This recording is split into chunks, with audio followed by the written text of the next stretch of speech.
अस्सलाम वालेकुम my YouTube viewers. I hope आप सब ठीक होंगे, मज़े में होंगे। अल्हम्दुलिल्लाह मैं भी बिल्कुल ठीक हूँ। आज मैं बहुत दिन के बाद आप लोगों के साथ अपनी रूटीन शेयर कर रही हूँ।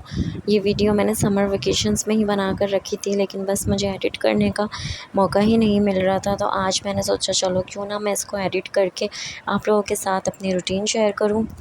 इस वक्त यहाँ पर सुबह के 10:30 या 11 बज रहे हैं आई थिंक, और मैं नाश्ते से फ़ारिग हो चुकी हूँ। किचन भी क्लीन कर लिया है और इसके बाद वाला जो मेरा टाइम होता है वो होता है मेरे बड़े बेटे को पढ़ाने का टाइम, क्योंकि सुबह का टाइम होता है तो ट्यूशन तो ये वैसे भी जाता है शाम में, लेकिन दिन में भी मेरा ये होता है कि अब वेकेशंस है तो चलो मैं इसको दिन में भी थोड़ा सा लेके बैठूँ, वरना हर वक्त बस इसका ध्यान जो है ना वो खेल में ही लगा रहता है।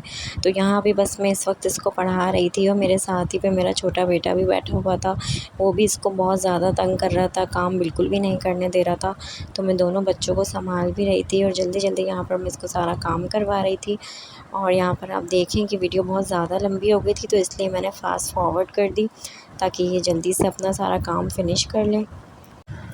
ये मुझे उर्दू का काम करने में तो इतना ज़्यादा तंग नहीं करता जितना मुझे इंग्लिश और मैथ में तंग करता है, बल्कि मैथ्स में भी इतना ज़्यादा मुझे नहीं डिस्टर्ब करता ये जितना मुझे इंग्लिश में करता है।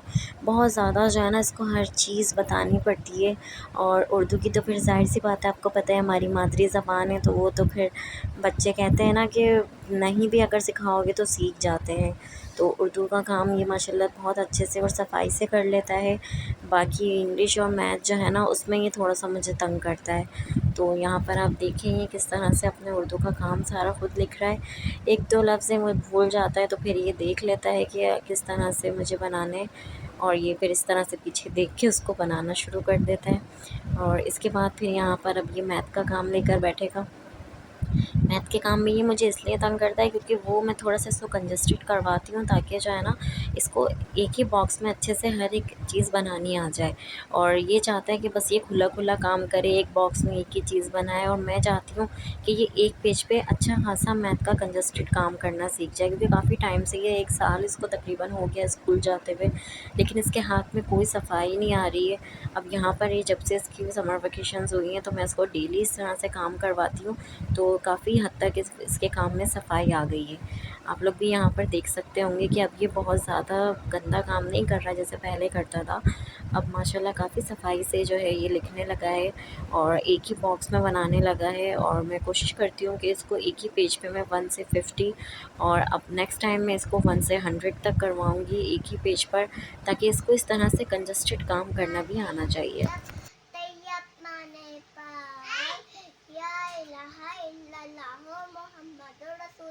शाबाश।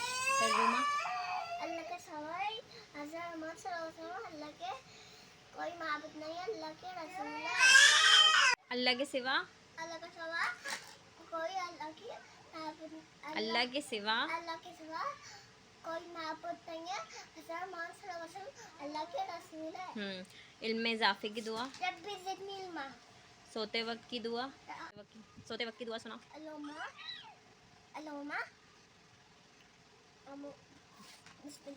अल्लाहुम्मा बिस्मिका अमूतु व अहया। वॉशरूम की जाने की दुआ। दोबारा सुनाओ। हमें किसने पैदा किया? अल्लाह ताला ने। हम सबको रिस्क कौन देता है? ये सारी दुनिया किसने बनाई है? क्या अल्लाह ताला एक है? हाँ। सूरज चांद सितारे किसने बनाए हैं? अल्लाह ताला कहाँ है? हमें किसका हुक्म मानना चाहिए? हमारे प्यारे नबी का क्या नाम है? हज़रत मोहम्मद सल्लल्लाहु अलैहि वसल्लम। हमारे प्यारे नबी कहाँ पैदा हुए? मक्का में। हमारे प्यारे नबी के वालिद का क्या नाम था? हज़रत अब्दुल्ला। हमारे प्यारे नबी की वालिदा का नाम? आमना बीबी। आपके कबीले का क्या नाम था? कुरैश। हमें इस्लाम के बारे में किसने बताया? हज़रत मोहम्मद सल्लल्लाहु अलैहि वसल्लम के। दिन में कितनी नमाजें फ़र्ज़ हैं? 5 नमाज़ों के नाम। फजर, ज़ोहर, असर, मगरिब, इशा। अज़ान कब होती है? नमाज से पहले। हम नमाज़ पढ़ने कहाँ जाते हैं? नमाज किन लोगों पर फ़र्ज़ है? नमाज पढ़ाने वाले को क्या कहते हैं? अल्लाह ताला की आखिरी किताब का क्या नाम है? कुरान मजीद किस नबी पर नाजिल किया गया? किस नबी पर नाजिल किया गया? हमारे नबी का नाम क्या है? वो नबी है ना हमारे, तो किस नबी पर नाजिल किया गया? कुरान मजीद किस महीने में नाजिल हुआ? कुरान मजीद किस ज़बान में है? कुरान मजीद में कितने पारे हैं? कुरान मजीद का एक हुर्फ पढ़ने से कितनी नेकियां मिलती हैं? कितनी? गलत। कितनी नेकियां मिलती हैं? हम कौन हैं? हम मुसलमान हैं। हमारा मज़हब क्या है? इस्लाम। इस्लाम के क्या मायने हैं? इमाम। इस्लाम के मायने? अमन। मोहब्बत। मायने? अमन और सा अमन और सलामती। अमन और सलामती। इस्लाम के क्या मायने हैं? अमन और सलामती। इस्लाम हम तक किसके ज़रिए पहुंचा? किसके ज़रिए पहुंचा? इस्लाम हमें क्या सिखाता है? इस्लाम हमें सिखाता है अमन और अमन और मोहब्बत। पूरी दुनिया में सबसे अच्छा मज़हब कौन सा है? इस्लाम। शाबाश। थोड़े से सवाल हैं आप आगे पीछे कर रहे हो, वो याद करने हैं। और रिटर्न काम करवाने के अलावा जो है मैं इसको डेली सबक भी इस तरह से पढ़ाती हूँ ताकि जो भी हमारे बेसिक क्वेश्चंस हैं ना कम से कम वो इसको याद हो जाए अच्छे से। और बस पढ़ाने के बाद यहाँ पर आप मेरे कमरे का हाल देख सकती हैं कुछ इस तरह से है। बाहर मौसम भी आज बहुत अच्छा हो रहा है। अगस्त का तो माशाल्लाह पूरा महीना, जुलाई का पूरा महीना हमारा बहुत अच्छा गुजरा है। तो अगस्त का महीना भी हमारा अच्छा ही गुजरा है। उसके अलावा बस यहाँ पर अब मैं अपने रूम को क्लीन करने लगी हूँ। और यहाँ आप देख सकते हैं ड्रेसिंग का भी हाल कैसा हो रहा है। और जब मेरा बेटा घर में होता है ना, हर एक चीज़ वो नीचे उठा उठा के फेंक देता है। इतना मैं उसको समझाती हूँ, लेकिन बस वो बच्चे हैं ना, क्या बोल सकता है अब इंसान। फिर भी खैर मैं उसको बार बार बात बात पे डांटती रहती हूँ कि ये नहीं करो, वो नहीं करो। खैर इसी के साथ बस अब मैंने अपने कमरे को क्लीन किया। और यहाँ मेरी कुछ मल्टीविटामिन्स रखी हुई हैं, क्योंकि अगर मैं इन्हें अंदर रख दूँ तो ये मुझे खाना याद नहीं रहती, इसलिए मैंने टेबल पर ही रखती हूँ सामने, ताकि ये मुझे याद रहे। और उसके अलावा यहाँ पर आप मेरी ड्रॉस का हाल देख लें क्या हो रहा है। ये मैं हमेशा सेट करके रखती हूँ, लेकिन बच्चे इसे फिर ख़राब कर देते हैं। तो मैंने अब सोचा है कि मैं इसका एक ऑर्गेनाइज़र बनाऊँगी, तो वो भी मैं इंशाल्लाह आप लोगों के साथ शेयर करूँगी। उसके बाद फिर ये अच्छे से क्लीन हो जाएगी। तो अभी मैं इसको क्लीन ही नहीं कर रही हूँ। और यहाँ पर मैं बेड भी अच्छे से क्लीन कर चुकी हूँ। और इन सब काम से फ़ारिग होने के बाद अब 1 बज गया है और मैं जाती हूँ किचन में। तो यहाँ पर आज मैं बना रही हूँ दाल चावल। सास वैसे तो मेरी सास ही ज़्यादातर कुकिंग करती हैं, लेकिन आज वो घर पर नहीं है। वैसे दाल वगैरह वो सब चढ़ा कर चली गई थी कि बाकी मैं देख लूँ। और जब वो नहीं होती तो फिर हम लोग कर लेते हैं, वरना ज़्यादातर कुकिंग वो ही करती हैं। तो अब वो किसी काम से चली गई थी, तो फिर मैंने कहा चलो मैं ही कर लेती हूँ। तो यहाँ पर मैंने बघार डाल कर रख दिया है। उसके अलावा यहाँ पर मैं इसमें दाल में नमक और गरम मसाला ऐड कर रही हूँ। और उसके बाद फिर मैं इसके अंदर बघार ऐड करूँगी। तो ये दाल बहुत मज़े की बनती है। हमारे बच्चे तो दाल चावल बहुत ज़्यादा शौक़ से खाते हैं। बड़ों का मैं ये नहीं कहूँगी, खैर बड़े भी खा लेते हैं, ऐसा नहीं है कि मुँह बनाते हैं। दाल चावल तो सबकी फ़ेवरेट होती है। और लेकिन बच्चे हमारे माशाल्लाह बहुत ज़्यादा शौक़ से खाते हैं। तो यहाँ पर मैंने इसमें बघार ऐड किया था। उसके बाद मैं इसमें हरा धनिया ऐड करूँगी। जब मैं बघार डालती हूँ ना, तो मैं फ़ौरन से इसको कवर कर देती हूँ, लेकिन इस वक्त मेरे हाथ में मोबाइल था, तो इस वजह से मैं इसे फ़ौरन से कवर नहीं कर पाई। तो इसका जो खुशबू होती है ना बघार की, वो अंदर ही अच्छे से आ जाती है। और साथ ही में मैंने इसमें चावल का पानी भी बॉयल करने के लिए रख दिया था। इसमें मैंने नमक, ज़ीरा और थोड़ा साबुत गरम मसाला मैंने इसमें ऐड किया था। चावल भी मैंने भिगो कर रख दिए थे। और इसी के साथ यहाँ पर मैं मिर्चें फ्राई कर रही हूँ, क्योंकि दाल चावल हो और उसके साथ ये सारी चीज़ें ना हो तो फिर तो मज़ा ही नहीं आता। तो ये फ्राई मिर्चें जो हैं ये तो बहुत अच्छी लगती हैं। और इसमें कोई ऐसी चीज़ नहीं है, सिर्फ मैंने हल्का हल्का चाट मसाला इसके अंदर डाला है, बहुत थोड़ा सा, क्योंकि ज़्यादा खट्टी हो जाती है ना तो फिर किसी से खाई नहीं जाती। और यहाँ पर साइड में चावल भी मैंने बनने रख दिए हैं।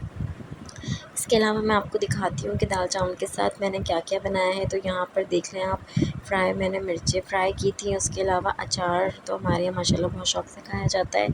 साथ में मैंने खीरा कट करके रखा था, सैलेड मैंने बना दिया था। और यहाँ चावल भी अच्छे से डन हो चुके हैं और दाल भी अच्छे से डन हो चुकी है। तो इन सब चीज़ों को मैं अब साइड पे कर देती हूँ।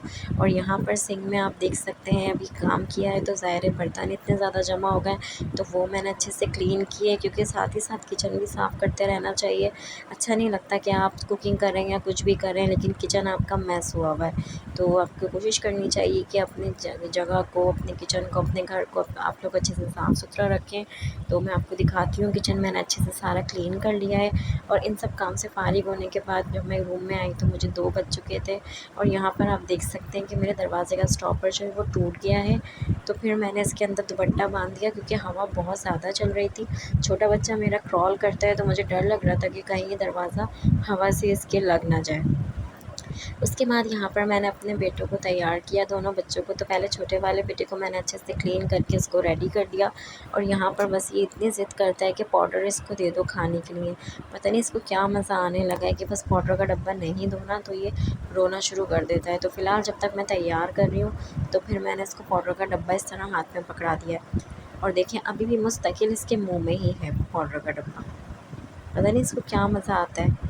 उसके बाद फिर मैंने अपने बड़े बेटे को तैयार किया। यहाँ मेरे हाथ में मोबाइल है ना, तो एक हाथ से मुझसे काम सही से हो नहीं रहा, सारा पाउडर इसकी नेकर पे भी गिर गया है।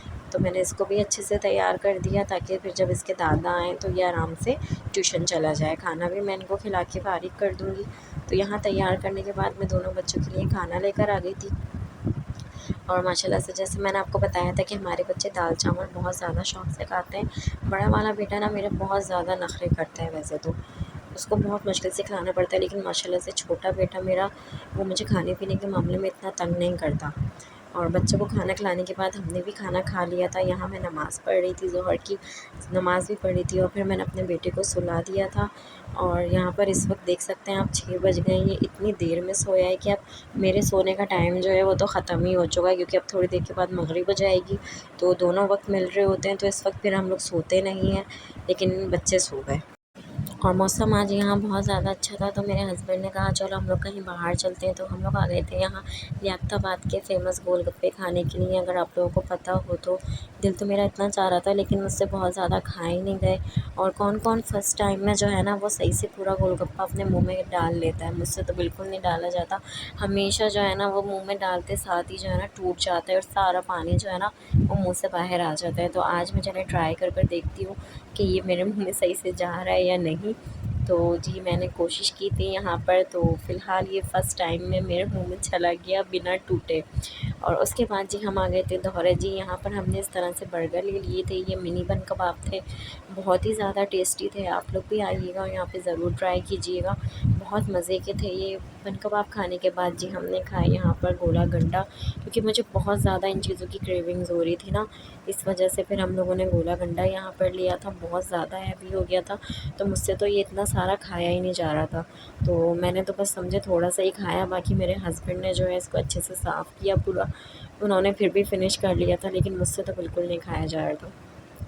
आई होप आपको आज की वीडियो पसंद आई होगी। अगर वीडियो पसंद आई है तो लाइक एंड शेयर करना मत भूलिएगा, और साथ ही साथ मेरे चैनल को भी सब्सक्राइब कर दें। अल्लाह हाफ़िज़।